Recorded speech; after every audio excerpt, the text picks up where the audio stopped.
Right, a day after Rick Pitino's attorney proclaimed evidence would exonerate his client, a source confirmed to ABC News that Pitino is coach 2 in the federal complaint, which lays out the FBI's investigation into fraud and corruption in college basketball. According to the complaint, Coach 2 helped funnel $100,000 to the family of recruit Brian Bowen.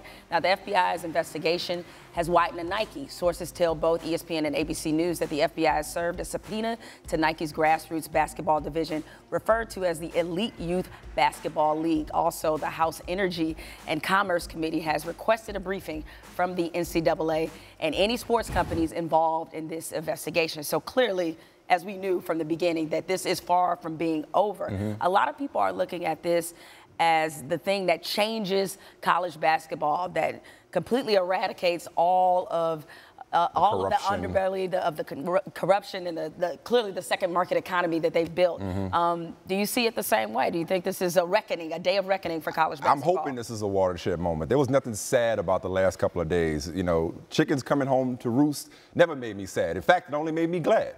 And I get sick and tired of coaches like Rick Pitino pointing the finger and blaming a few bad apples. It's time for the farmers to get their day of reckoning, and I cannot wait to see how deep this rabbit hole goes.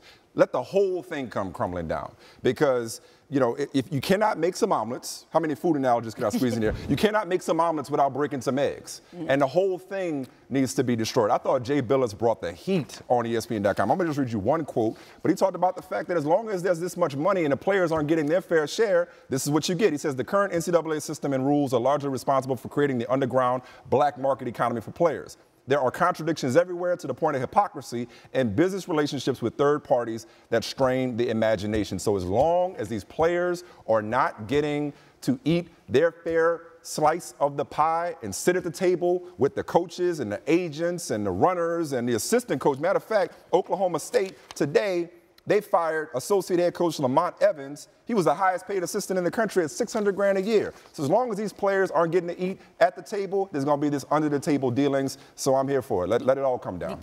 College basketball, and really big time, big revenue college sports, but college basketball, especially in this case, they deserve as many black eyes as they get. And it's an embarrassment to the sports, but it's one of those things where everybody knew it was there. Everybody knew about this underground economy that was taking place.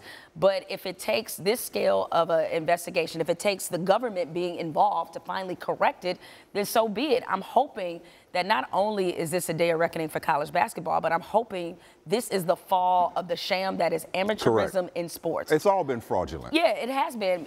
Look, when the NCAA, or for that matter, when college sports were first created, it wasn't created with the idea that one day it would become a billion-dollar economy. And that's what happened. And once it became a billion-dollar economy, instead of staying greedy, what they should have done, all the great thinkers in the game should have gotten together and figured out a way how to cut players in. Why would they do something as magnanimous as that? I know, why would they ever? Because the system was working too good. Why not continue to exploit? Exactly. I mean, look, if I could keep all the money and give none to everyone else, yeah, that's the why ideal I said chickens coming home to roost model. So either this is going to keep going on, more people will be exposed, and hopefully the NBA will finally get rid of this whole one and done rule. I hope that's also, I know that's something. One of the dominoes. That's one of the dominoes. That's one of the reasons why this system, or it helped, I should say it helped to bloat this system even bigger than it already was, because that existed long before the one and done rule. But I just hope everything comes crumbling down so we can finally get to what has been the major problem in college sports, which is not compensating the athletes. Look, we've always known how the sausage is made, so now we got subpoena power behind it, so let's see if the players You must be hungry. A lot of food and allergies here.